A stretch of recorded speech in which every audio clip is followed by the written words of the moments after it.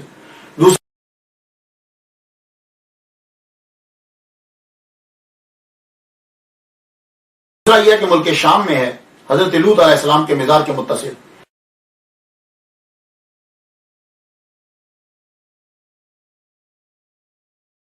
تیسرا یہ ہے کہ آپ کا مزار جو ہے قبر مبارک مدینہ میں ہے۔ چوتھی یہ ہے کہ بلخ اسی شہر میں جہاں آپ بادشاہ تھے، اسی شہر میں آپ کا مزار ہے، لیکن یہ ٹھیک نہیں ہے کیونکہ وہاں وہ ابراہیم بلخی کا ہے اور انہی کی اولاد ہے، ان کی تو اولاد ہی نہیں تھی۔ اور ایک یہ ہے روایت، پاکستان جائیں تو خیر پور میں وہاں بھی ایک مزار ہے، اس کو کہتے ہیں ادہم سلطان کا مزار۔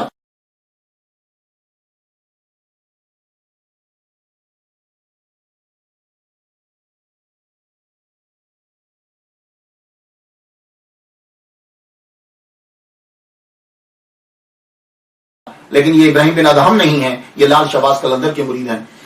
یہ بنگلہ دیش کے اندر بھی ایک ہے انہی کے نام سے کہ ابراہیم بن ادہم، لیکن وہ ایک روایت یہ ہے کہ معلوم ہی نہیں کہ آپ کا مزار کہاں ہے، اور آپ جو ہے وہ غائب ہو گئے۔ لیکن زیادہ تر مشہور جو ہے وہ یہی ہے کہ آپ ملک شام کے اندر ہیں۔